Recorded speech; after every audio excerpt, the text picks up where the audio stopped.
Boa noite, aqui é o Contratempo de Ourinhos, começando mais uma entrevista pela fanpage do Facebook.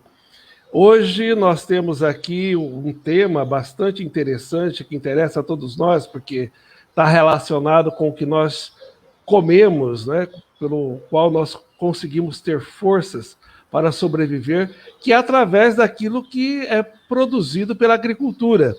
E principalmente pela agricultura familiar. A agricultura familiar é o tema da entrevista do dia de hoje. Para a gente começar, nós gostaríamos de lembrar que o Contratempo ele sobrevive graças à contribuição do seu público. Vocês sabem que praticar jornalismo independente e livre das amarras do capital não é tarefa fácil. O link para a contribuição solidária está aparecendo aí na tela e também está publicado como mensagem lá na fanpage do Facebook do Contratempo, nos comentários dessa transmissão. E para nós seria honroso se você pudesse ser o nosso parceiro, ser o nosso colaborador, para que nós pudéssemos nos estruturar ainda mais para levarmos informação de qualidade crítica para todo mundo. Nós também temos um canal no YouTube, onde também essas entrevistas ficam disponíveis. Basta buscar no Contratempo TV no YouTube, e que você localiza o nosso canal, lá você pode se inscrever, e nós precisamos também aumentar o número de inscritos em nosso canal. Para a entrevista do dia de hoje, nós temos aqui na nossa bancada de entrevistadores a Eduarda, que já está ali a postos. Oi, boa noite. Luiz Bosco está ali, e o Luiz Galeta, que também vai participar fazendo as perguntas para os nossos entrevistadores. O tema, como eu já disse, é sobre o desmonte da agricultura familiar em São Paulo, proposto pela gestão atual, pelo governo do estado de São Paulo, no caso, o governador Dória. E, além dessa questão desse desmonte, através de um projeto que está em discussão, certamente será votado em breve, ou se já, de repente, até mesmo foi, nós vamos ter o esclarecimento disso aqui durante a entrevista, pelos nossos entrevistadores. O governo Dória, ele ameaça fechar as casas da agricultura, que são os escritórios da Secretaria da Agricultura, que existem em quase todo o município paulista. E a extinção da Fundação ITESP, que atende os assentamentos da reforma agrária e quilombolas. Ou seja, atende justamente aquele setor da agricultura que produz aquilo que nós comemos no dia a dia, que está presente no nosso cotidiano como nossa alimentação. Para discutir essas e outras questões ligadas ao setor agrícola do estado de São Paulo, o Contratempo convidou o Fernando Amorim, que já está aqui, está aparecendo. Também tem como convidado o vice-presidente da Associação dos Funcionários do Instituto de Terra, ele, na verdade, o Fernando Amorim, né, é o vice-presidente da Associação dos Funcionários do Instituto de Terras do Estado de São Paulo. E nós temos também convidado o Antônio Marchioli. Talvez ele tenha tido algum problema até o momento para entrar com a internet, nós não conseguimos ainda estabelecer um contato com ele, mas caso ele apareça durante a entrevista, ele também fará parte, será também entrevistado por nós. E vamos deixar até mesmo aí para as apresentações iniciais, deixar a palavra com o Fernando. Por favor, Fernando, você poderia aí estar acrescentando um pouco mais a sua formação e se apresentar para aqueles que estão nos vendo e ouvindo nesse momento. Sim. Boa noite, Marcos. Boa noite, Eduarda, Luiz também. Boa noite a todos e todas que nos acompanham. Bem, minha formação é em Geografia, eu sou bacharel em Geografia e trabalho no Instituto de Terras do Estado de São Paulo como analista de desenvolvimento agrário. Já há aproximadamente 6 anos, até então, até março deste ano, eu trabalhava no Pontal do Paranapanema, em Euclides da Cunha Paulista, e de março para cá fui transferido e atualmente trabalho no escritório de Bebedouro, aqui no que a gente chama internamente Unitesp, numa divisão interna de Regional Norte, que é a região aqui de Araraquara e Bebedouro, os assentamentos dessas cidades do entorno. E eu agradeço, gostaria muito de agradecer, na verdade, o espaço que nos é dado aqui para debater um tema tão importante, tão sensível, né, e de uma gravidade, na verdade, tão grande para o futuro do Estado de São Paulo. Um tema que vem sendo imposto, na verdade, de forma totalmente autoritária, e com o governo não abrindo espaços para discussão, sendo que, dada a gravidade do tema, é de importância extrema que a gente consiga fazer essa discussão entre toda a sociedade paulista, não só entre funcionários, não só entre assentados, mas, na verdade, com toda a sociedade paulista. E gostaria de parabenizar também esse espaço de mídia independente, que é esse espaço tão importante para a gente conseguir tratar dessas questões, né? Já que a mídia corporativa praticamente omite ou faz a campanha de desinformação, né, a respeito. Então, agradeço e parabenizo pelo espaço e estou aqui para poder contribuir com o que tiver ao meu alcance. Obrigada, Fernando, pela sua apresentação. Então, eu vou começar te fazendo uma pergunta. Antes da gente falar sobre o desmonte do Dória em relação à agricultura familiar, eu queria que você falasse um pouco para a gente entender qual é a importância, né, qual é a definição, antes de tudo, da agricultura familiar e qual que é a importância dela para o nosso dia a dia e para o dia a dia desses trabalhadores que trabalham aí tanto nos assentamentos, aí até mesmo nos quilombos que vão ser atingidos pelo esse projeto do Dória. Certo. A agricultura familiar, ela é entendida, até mesmo por algumas interpretações legais, né, como aquela agricultura praticada em pequenos imóveis rurais, de até 4 módulos rurais, e explorada e administrada, sobretudo, por mão de obra familiar. Ela pode contar com um aporte de mão de obra externa, eventualmente, em épocas de colheita ou plantio, mas a característica principal é que ela é administrada pela família e a força de trabalho também familiar. E ela, isso previsto em lei, né, toda a renda da família tem que ser oriunda em ao menos 50% desse estabelecimento rural. Bom, a agricultura familiar, ela tem uma importância gigantesca, não só para os trabalhadores que nela se encontram, mas para toda a sociedade, né? É ela que produz aí em torno de 70% dos alimentos que compõem a mesa dos brasileiros. Então, ela se faz importante não só para a segurança, como também para a própria soberania alimentar do país e do estado de São Paulo. A agricultura familiar está presente, né? Ela constitui aí 77% de todos os estabelecimentos agropecuários do país, somando aí em torno de 4 milhões de estabelecimentos, e é responsável pela ocupação de 67% do pessoal ocupado em atividades agropecuárias. Então, ocupando uma área que é de apenas 23% de todos os estabelecimentos agropecuários, ela é responsável pela geração de 67% dos empregos no campo.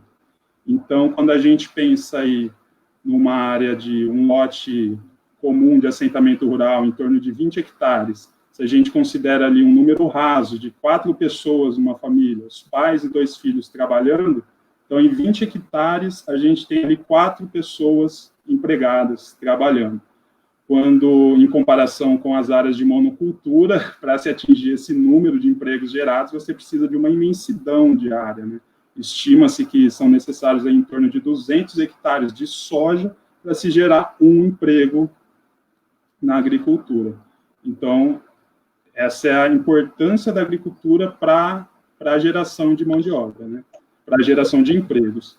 E, além disso, ela é responsável também nesses 23% de área ocupada de área agricultável ocupada, ela responde pela produção de exatos 23% de tudo que é produzido pela agricultura brasileira. Então, em termos de produtividade, ela é exatamente igual ao tão propalado agronegócio, de que tanto se fala e tudo mais, né? Com menos recursos financeiros, né? Então, mesmo com toda a dificuldade de acesso à tecnologia e créditos e tudo mais, mesmo assim ela é tão produtiva quanto o agronegócio. Então, por aí a gente tem as balizas para tentar entender a importância dela em geração de empregos diretos para essas pessoas ocupadas no campo e também a importância dela para a sociedade, né? Acho que é mais ou menos isso. Obrigada, Fernando. O Antônio conseguiu entrar aqui. Tudo certo? Olá, boa tarde, boa noite para todos. Olá, boa noite. Boa noite, Antônio. Obrigado pelo convite, boa noite. Imagina, que bom que você conseguiu chegar bem no comecinho. Legal, então, obrigado. Antônio, a primeira pergunta que eu fiz para o Fernando, a gente vai fazer esse esquema de um responde e o outro comenta. Então, eu perguntei para o Fernando qual que é a importância, né? O que é, primeiramente, a agricultura familiar, qual que é a importância dela no nosso, de modo geral, né? Para o país de modo geral.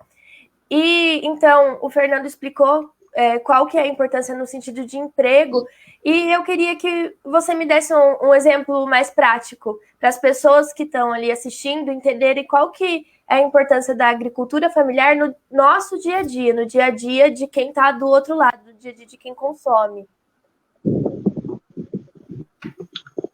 Bom, eu acho que um ponto importante, né, é quais são os produtos que são produzidos pela agricultura familiar, que estão no nosso dia a dia, né, de frutas, de leite, de hortaliças, enquanto que o agronegócio, essa diferenciação, né, as grandes propriedades, elas são responsáveis mais por produtos voltados ou para a agroindústria, como é o caso da cana ou da laranja, ou para a exportação, como é o caso da soja e milho, algodão também mais para a agroindústria, né?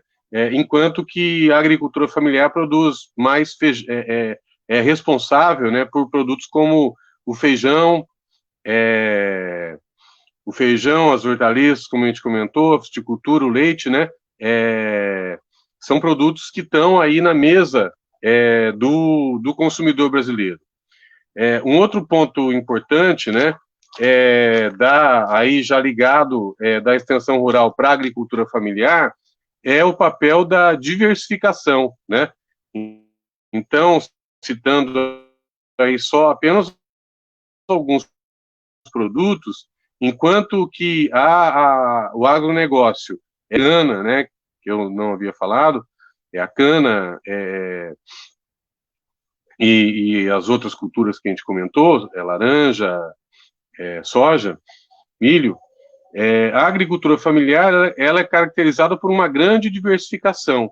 E, mais recentemente, com o advento aí da lei do fornecimento para alimentação escolar, a extensão rural ela tem trabalhado para que a agricultura familiar seja ainda mais diversificada, né? Mais diversificada e mais eficiente. Então, a importância da agricultura familiar, além do abastecimento, né, você ter uma comida de verdade, uma comida de qualidade, porque com a diversificação, você consegue que a agricultura familiar é uma tendência que a gente tem assistido hoje, e que a extensão rural tem tido um papel importante, é de que o agricultor familiar, ele consiga trabalhar em circuitos mais curtos, porque a gente tinha na estrutura da agricultura paulista, né, o CEAGESP em São Paulo e mesmo aí outros CEAGESPs espalhados no estado, que são grandes entrepostos, ao passo que hoje, né, a agricultura familiar, com a sua diversificação, ela tem conseguido mais atender o consumo regionalmente, e com isso você consegue ter alimentos mais frescos, mais qualidade e preços mais justos também para o consumidor. Boa noite, Antônio, tudo bom? Seja bem-vindo, obrigado aí por aceitar nosso convite. Eu queria que você nos falasse, caso se confirme e se quitar esse cenário, e realmente as casas de agricultura fecharem e a Fundação ITESP for extinta, quais as consequências diretas e indiretas, não só para os agricultores familiares, mas para toda a população do estado de São Paulo?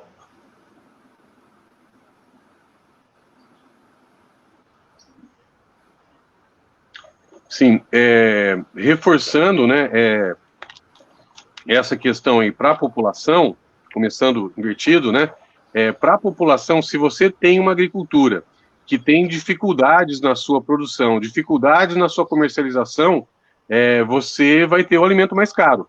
E se essa população, que é atendida pela extensão rural, ela não tem apoio, a consequência principal indireta, né, no curto prazo, o aumento no preço dos alimentos.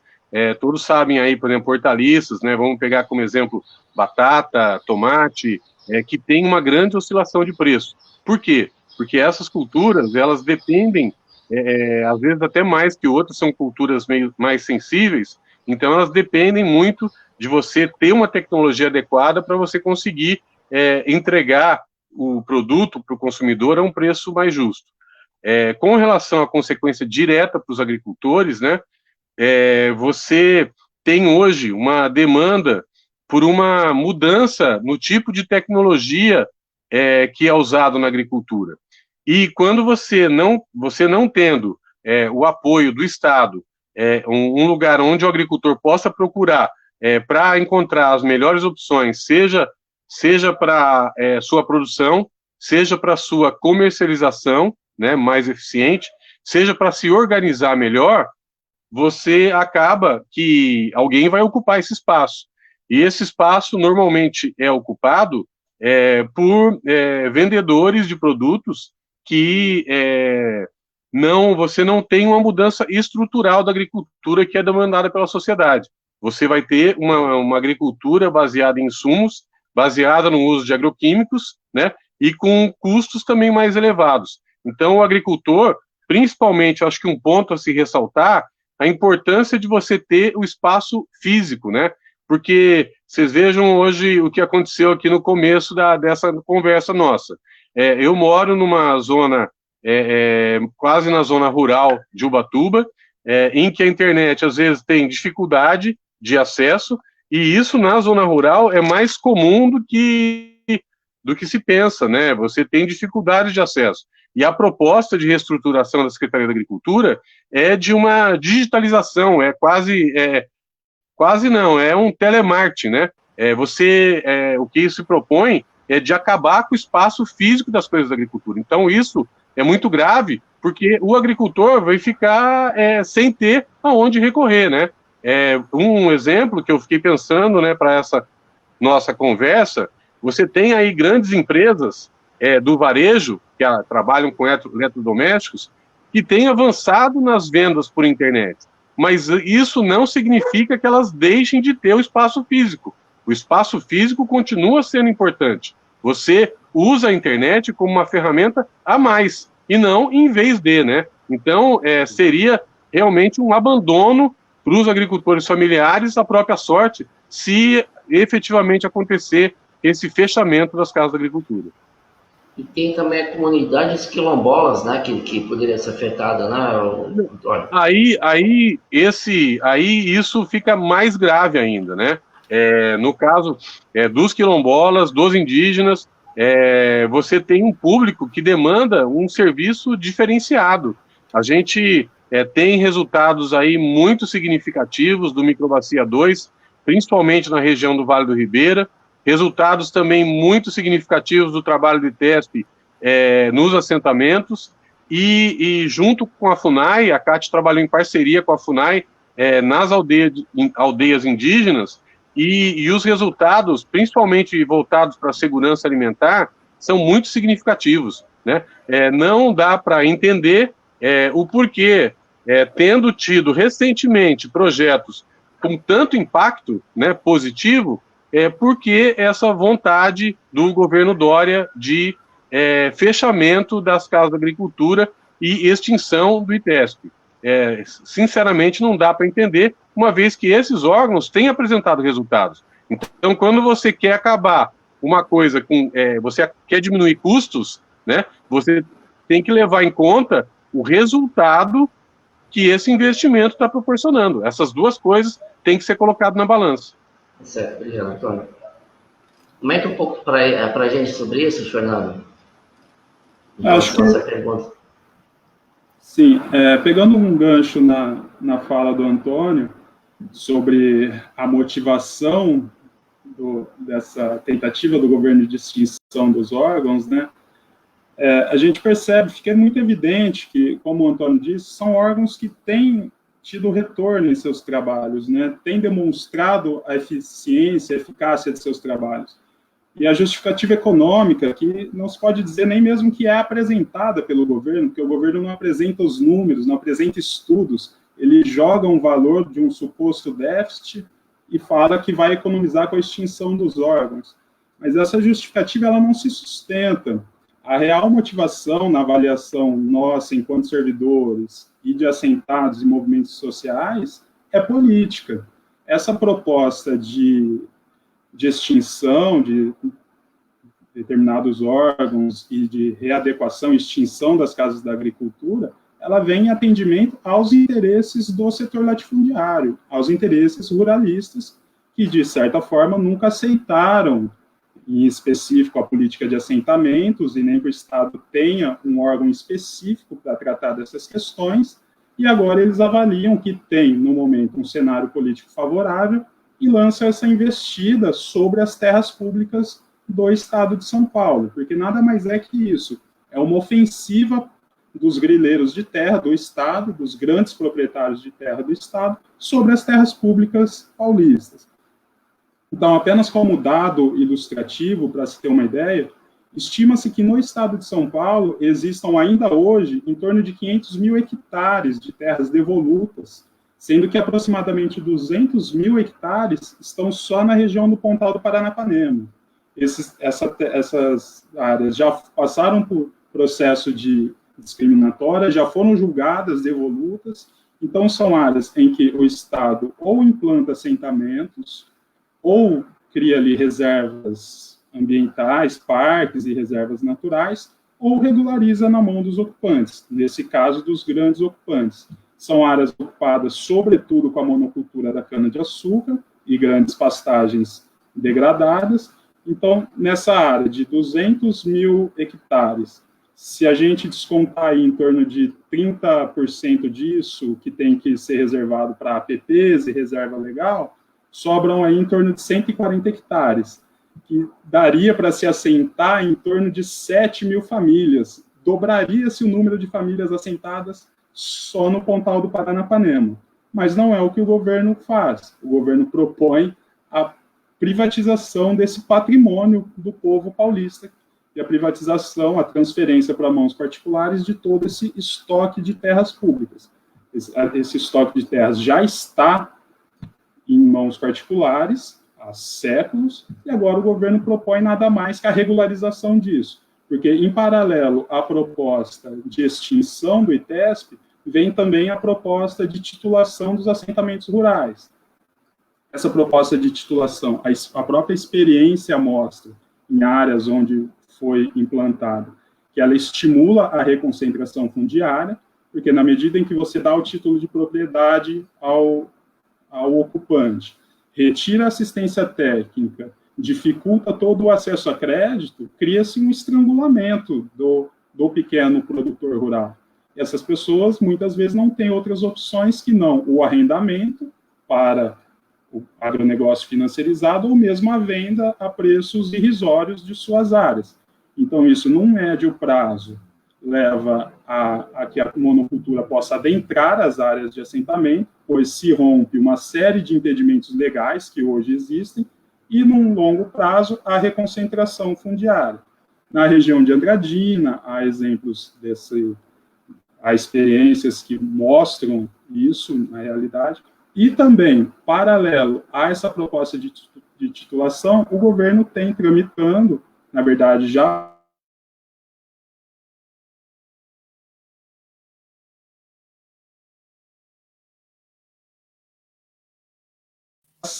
dos grandes grilos, das grandes áreas griladas. Então é isso, é todo um projeto de transferência do patrimônio público, que é do povo paulista,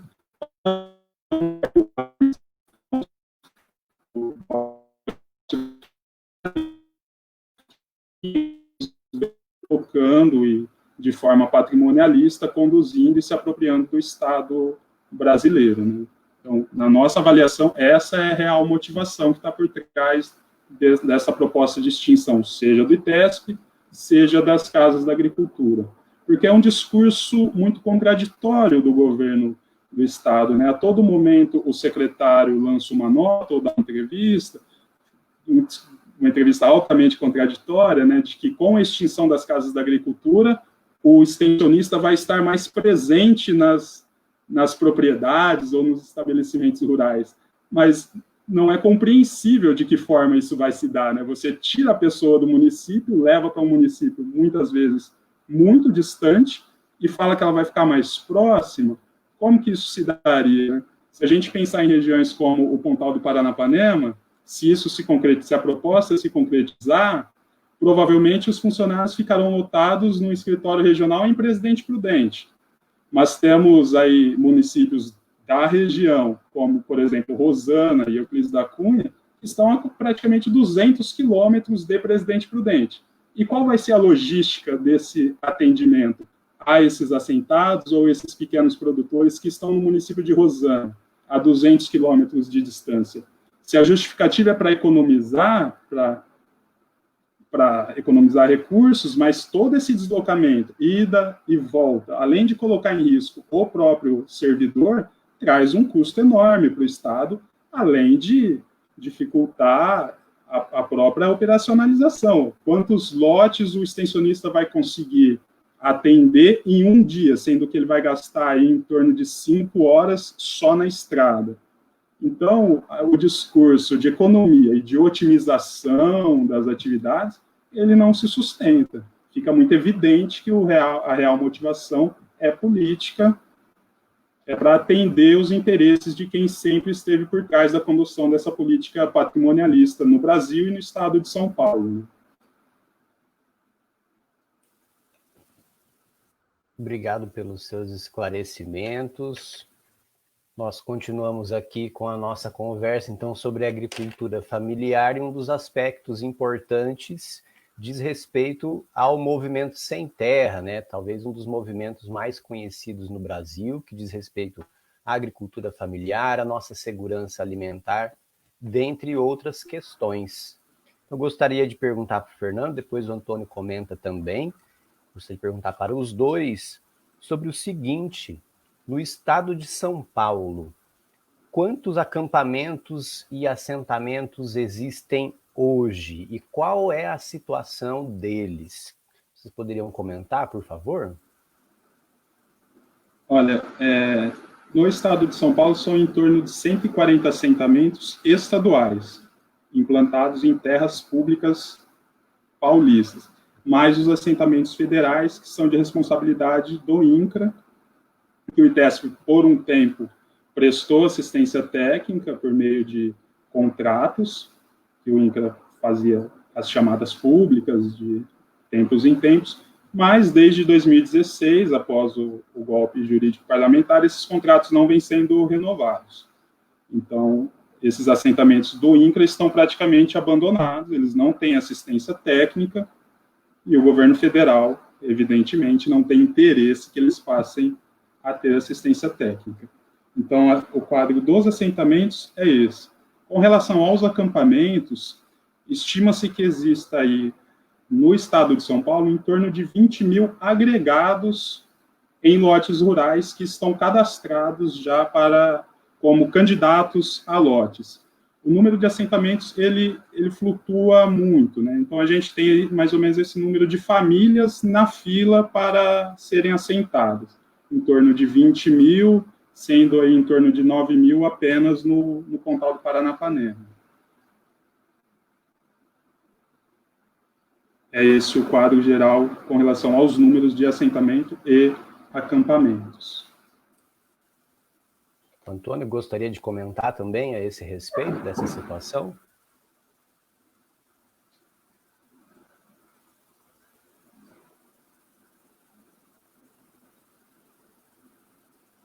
Conseguindo ouvir a gente?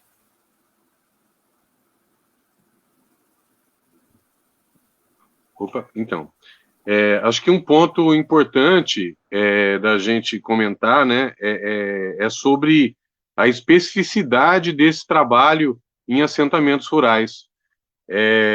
A CAT é colocado pelo governo que vai passar para a CAT até aí reforçando como é incoerente a proposta, né, que fala que vai passar para a CAT e que acabar com as casas de agricultura. Então vai passar para quem, né? Mas informações que você comentou aí, né, que você pediu e foi muito bem colocado pelo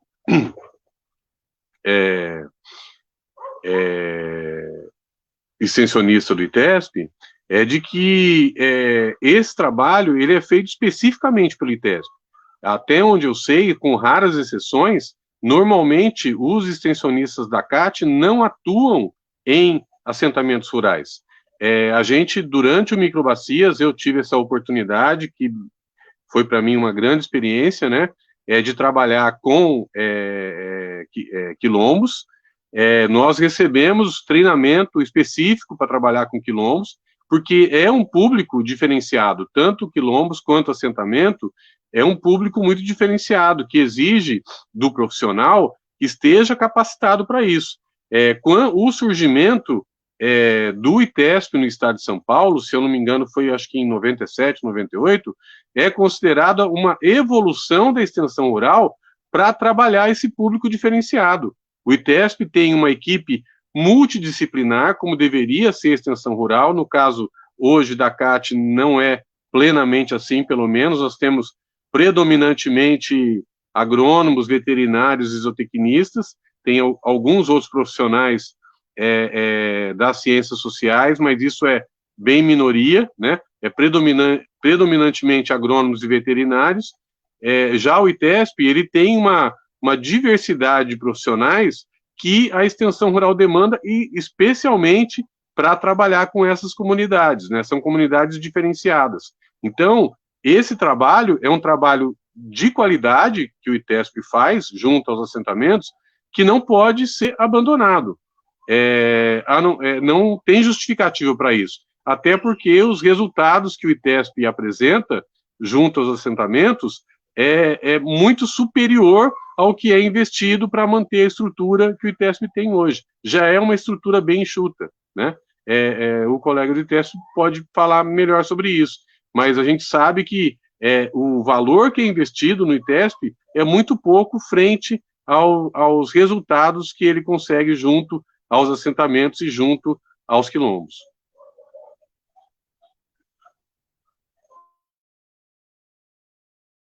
Na fala do Antônio? Sim.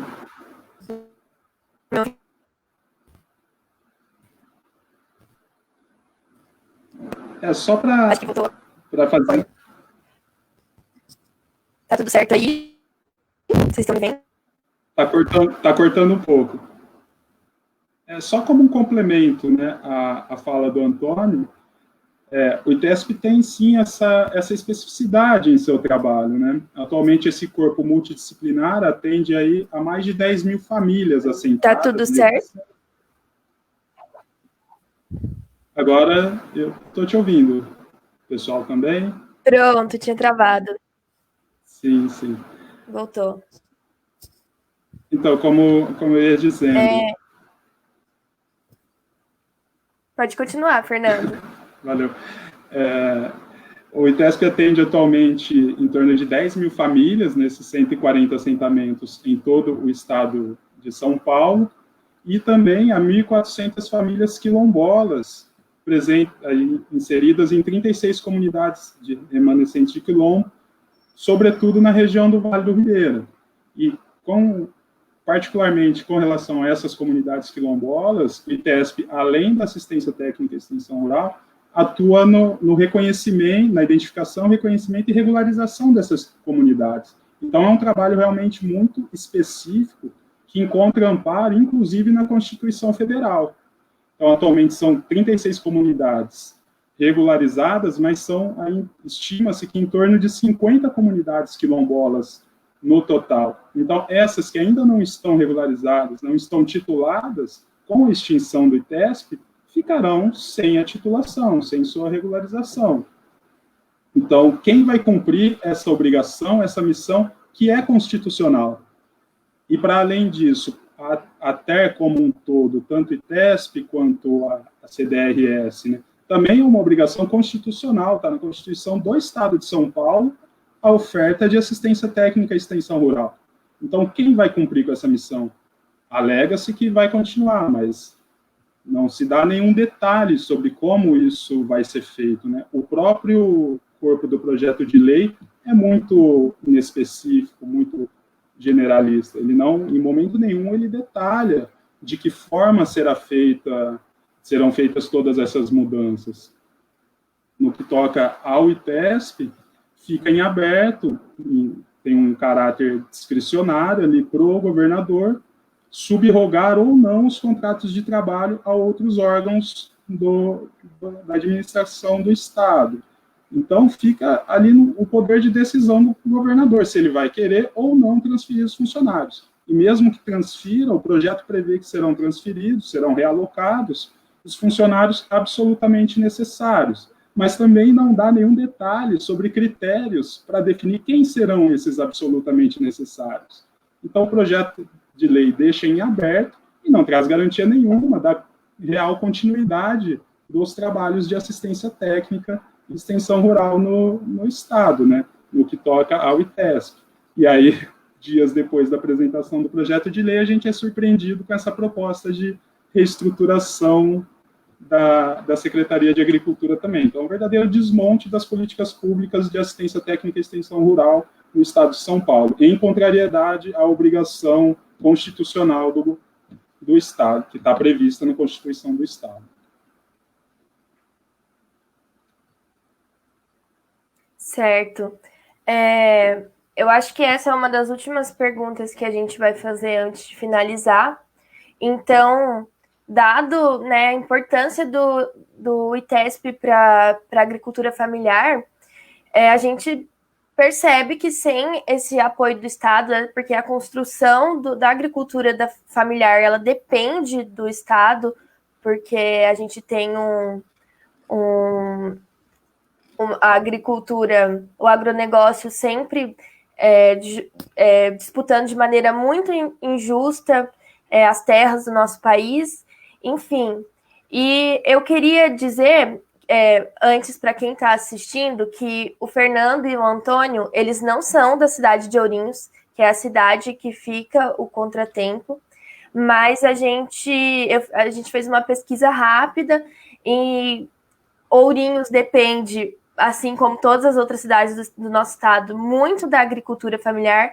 A nossa prefeitura depende muito da agricultura familiar. Se a gente pesquisar rapidamente no site da prefeitura, a gente vê que a prefeitura tem contratos licitatórios com agricultores familiares para poder abastecer as escolas. Então, vocês encontram lá o nome desses agricultores, o quanto a prefeitura gasta, se eles compram abobrinha, chicória, alface, enfim, diversas coisas que a gente sabe, vendo o dia a dia da nossa cidade, o quão importante é a agricultura familiar, não só no dia a dia das nossas casas, mas também para gente que apoia, que é o mínimo, que é a refeição nas escolas, que depende estritamente, muito fortemente da agricultura familiar.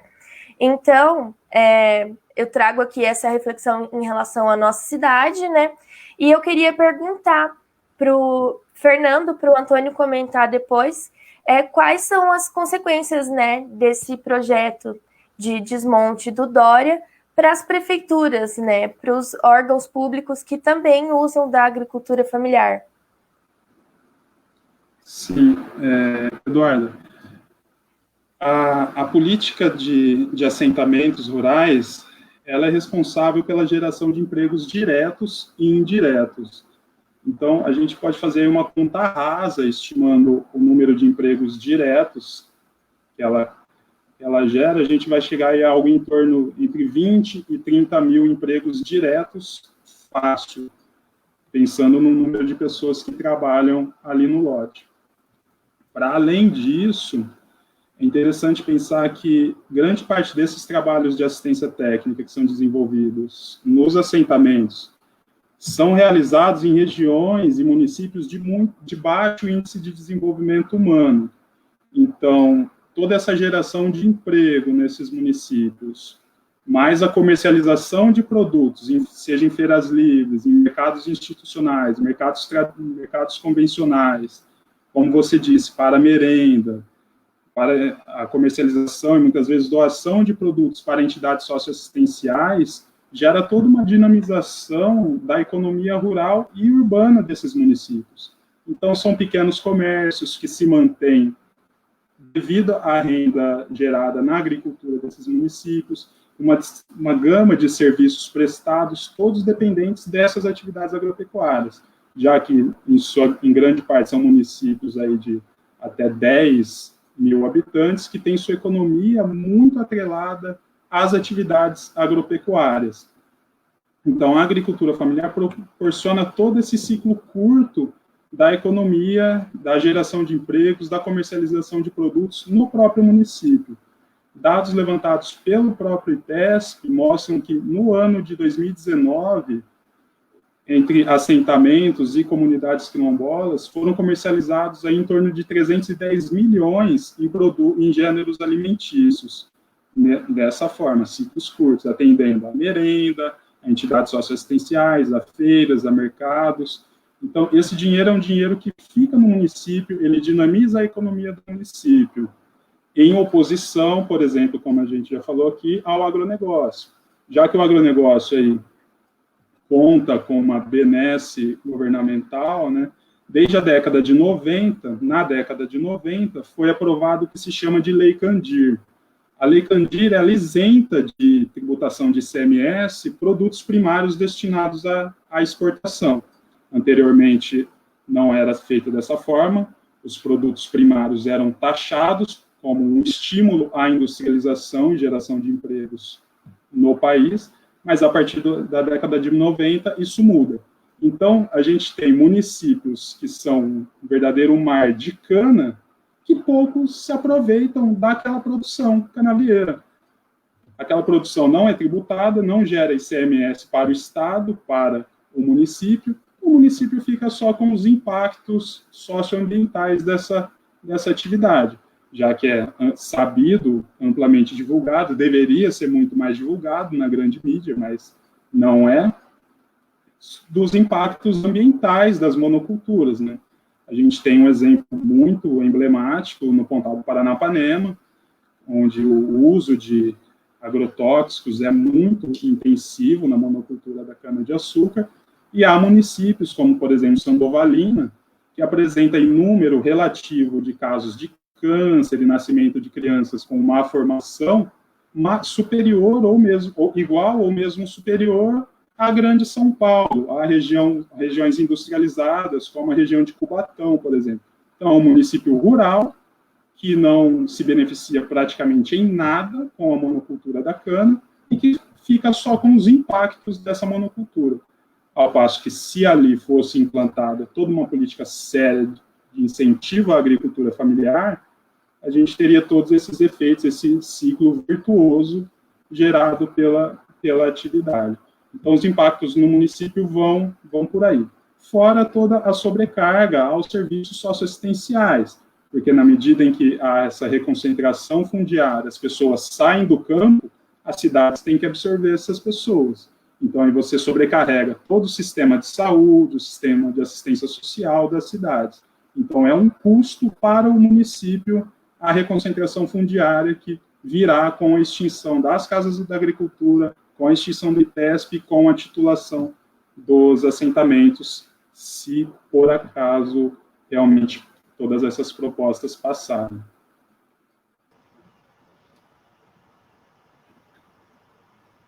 Está sem áudio. O Galeta tem uma última pergunta a fazer. Eu só pediria aí, no caso, para o Marchiori, você, Fernando, que fossem breves, né, na exemplo resposta. da alimentação escolar, ele é muito emblemático, né?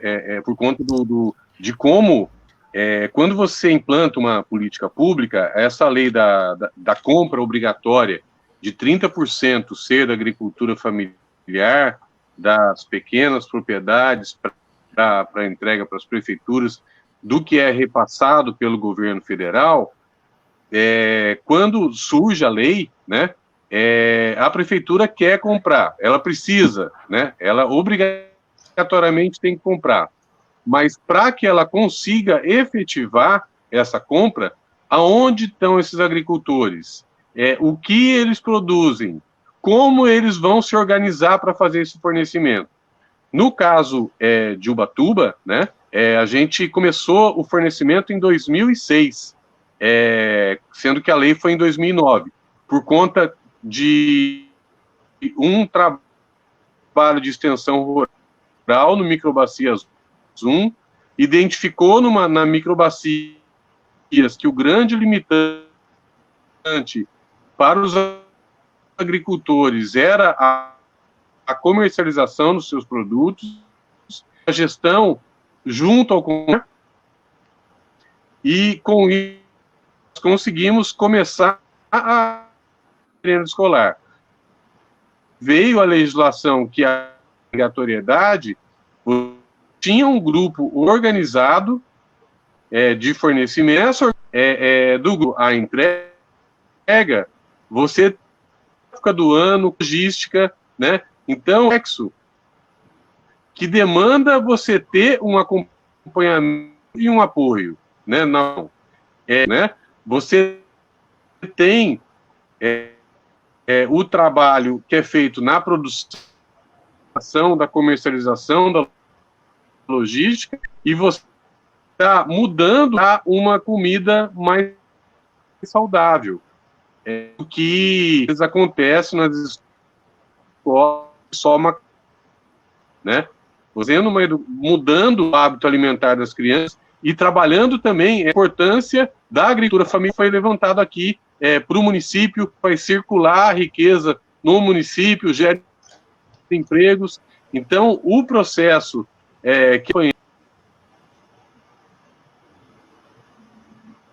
Fernando, eu queria que, para a gente encerrar, queria que você respondesse, depois o Antônio comentasse, caso ele consiga retornar, sobre como vocês estão se mobilizando para evitar o fechamento da ITESP e das casas de agricultura.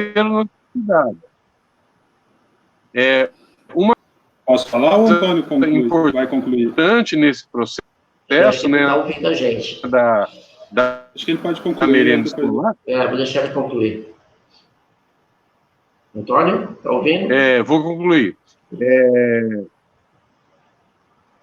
Pode concluir.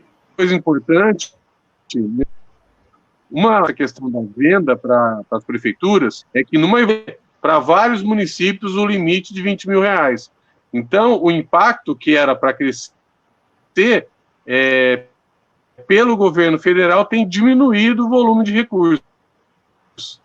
Então, realmente, tanto na esfera federal quanto na esfera estadual, a gente enxerga aí uma vontade de abandono da agricultura familiar. E a gente tem assistido, né, nessa proposta aí de extinção da Fundação ITESP e do fechamento das casas agrícolas. Isso precisa ser revertido jurídicas municipais. Certo, obrigado, Antônio. É isso, né? Deu para entender. Eu Okay. queria de vocês agora, que o Fernando respondesse, você comentasse também rapidamente, Antônio, que a gente está já estourando o tempo, que tipo de mobilização vocês estão fazendo, tanto os funcionários quanto as comunidades, os agricultores familiares, para que não se confirme o fechamento tanto das casas de agricultura como do próprio ITESP.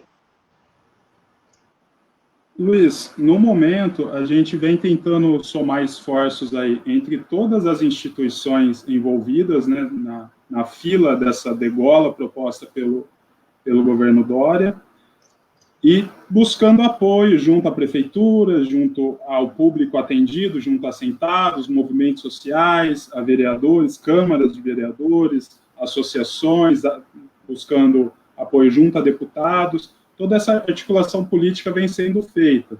Mas o principal esforço, acredito eu que deve ser por aí, e é o que a gente tem buscado, o principal esforço é de desconstruir a narrativa oficial, que não só agora, no momento da apresentação do PL, mas vem sendo apresentada há tantos anos. Aquele discurso de que a agricultura familiar é improdutiva, de que o Estado é muito inchado, aquele discurso do inchaço da máquina pública, isso tem que ser desconstruído. E é interessante a gente desconstruir exemplos. Aí no que toca à agricultura familiar, que é muitas vezes demonizada como algo de esquerda, algo comunista, ou algo assim, pela grande mídia, fazendo todo um serviço de desinformação. E aí eu vou adotar o exemplo apenas de um país, que é um país referência para os conservadores, que é os Estados Unidos. Os Estados Unidos, ainda no século XIX, realizaram o seu processo de reforma agrária. Eles instituíram o Homestead Act, que limitava o tamanho da propriedade rural a 60 hectares, algo em torno de 60 hectares. E, naquele momento, o país conseguiu começar a se desenvolver. Gerou-se ali todo o mercado consumidor, que propiciou um desenvolvimento industrial, garantiu a segurança alimentar e impulsionou os Estados Unidos como uma potência mundial. Assim como a Coreia, que tem um exemplo de desenvolvimento muito rápido, logo no pós-guerra realizou a sua reforma agrária e desencadeou mesmo o processo desencadeado nos Estados Unidos. Então, a experiência mundial mostra, ao contrário do que o discurso, a narrativa oficial tenta mostrar, a experiência mundial mostra a importância da agricultura familiar para o desenvolvimento do próprio capitalismo nacional. A gente não está nem falando de outro modelo societário, estamos falando de um desenvolvimento dentro das balizas do capitalismo. Então, eu acredito que o esforço maior é desconstruir essa narrativa oficial, que agora é reforçada pelo governo com esses interesses, mas que vem aí desde a década de 90, e no caso do latifúndio, é uma narrativa secular, né? Então, acredito que é isso, é esclarecer, é fazer o diálogo junto à sociedade, trazer a sociedade para dentro dessa discussão que é de interesse dela, né? Porque é o patrimônio da sociedade, é o patrimônio do povo paulista que está em jogo, está sendo transferido para as mesmas mãos que secularmente dominam a política nacional. Obrigado. Antônio, comentário? Muito boas colocações do Fernando aí, né, de realmente mudar essa visão. Tem um livro clássico, né, do Schumacher, que é Bonito é Ser Pequeno, porque hoje é tão falada aí da agricultura de precisão, e normalmente o agricultor numa propriedade menor, ele consegue, é aquela coisa do olho do dono que engorda a boiada, ele consegue acompanhar e ser mais eficiente do que numa agricultura de escala, né? Você tem aí hoje inúmeros exemplos de que a agricultura familiar pode ser mais eficiente do que a agricultura familiar. Com relação a reforçar a narrativa, né? Realmente é muito importante esclarecer para a sociedade a importância dos agricultores familiares que colocam alimento na nossa mesa. Reforçar isso e mostrar que a extensão rural ela tem um papel fundamental de apoio para esses agricultores. Um outro ponto importante é que a gente trabalhe os municípios rurais e as lideranças políticas do município, porque as prefeituras, os municípios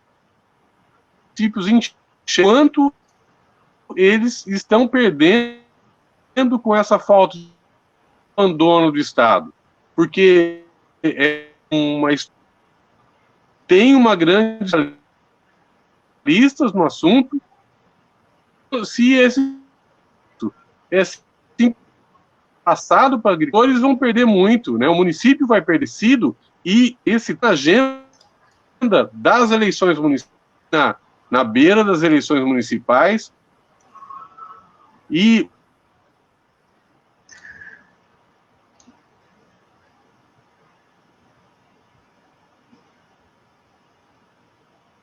Acho que caiu. Ele caiu. Caiu. Então, eu acho que a gente pode partir já para fazer o fechamento, né? Isso, ele retornar e concluir. Isso. Vamos partir para o fechamento. Eu acho que é importante essa discussão que foi promovida aqui pelo Contratempo, porque como vocês mesmos disseram, né, a Eduarda acabou dizendo também, que essa é uma discussão que interessa muito a cidade. Porque muitas vezes a cidade ela se esquece de onde vêm os alimentos que consome. Ninguém aqui está querendo tirar a importância de um determinado setor em relação a outro. Todos têm a sua devida importância, e, aliás, nem esse aqui é o motivo do debate. Mas, sobretudo, a agricultura familiar ela é a grande responsável por termos alimentos em nossas mesas, como foi bem dito aqui pelo Marchiori, pelo Fernando, e isso muitas vezes para nós que moramos na cidade passa desapercebido.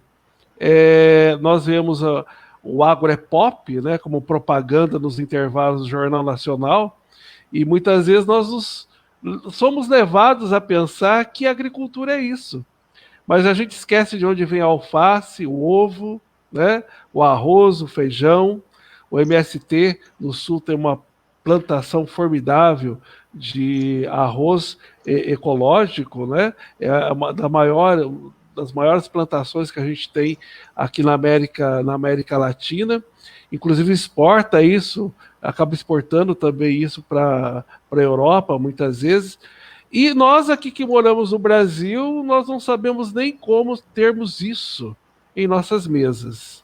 Porque é um movimento social que traz cidadania, que consegue agregar todo um trabalho de promoção da dignidade humana, e muitas vezes as campanhas, as propagandas que vêm justamente desses setores que querem agora destruir o próprio ITESP, o próprio trabalho do Fernando, do Marchiori e de tantos outros que estão aí nas casas de agricultura espalhadas por todo o estado de São Paulo, porque é a possibilidade, a viabilidade de que a agricultura familiar seja valorizada. Né? Nós temos inúmeros assentamentos, nós temos inúmeros pequenos proprietários rurais que nem participaram de assentamentos promovidos por movimento social relativos à reforma agrária, mas que muitas vezes se veem condicionados até mesmo vender a sua pequena propriedade e ir para a cidade porque não vê esperança, não vê possibilidade de ter produção.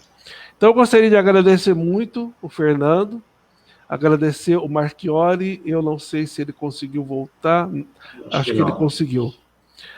Marchiori, nós estamos aqui nos despedindo, você caiu e nós estamos fazendo um agradecimento aqui a você, ao Fernando, por ter nos proporcionado tantos esclarecimentos que muitas vezes nós não percebemos da importância para nós mesmos exercermos a nossa própria cidadania e questões ligadas à segurança alimentar de todos nós, não só do estado de São Paulo, mas do Brasil como um todo. Então, gostaria muito de agradecer o Luiz Bosco, a Eduarda, o Galeta, dizer que o Contratempo está aberto para outras manifestações que valorizem a vida, que possam ajudar a construir com maior dignidade a vida de cada um de nós. Agradecer o público que esteve aqui presente, está aqui ainda até agora, nesse momento, o pessoal que acompanhou a entrevista, certamente de todo o estado de São Paulo. Pedir para que eles divulguem a nossa página, divulguem o Contratempo, porque aqui nós reconhecemos a importância da luta, da mobilização popular, e aqui é um espaço onde os segmentos populares tem voz, tem vez, e nós estamos aí irmanados na construção da cidadania, da dignidade para todo mundo. Então, muito obrigado, Fernando. Muito obrigado, o Marchiori. Amanhã nós temos mais uma entrevista, onde a gente vai tratar de uma questão ligada à cultura.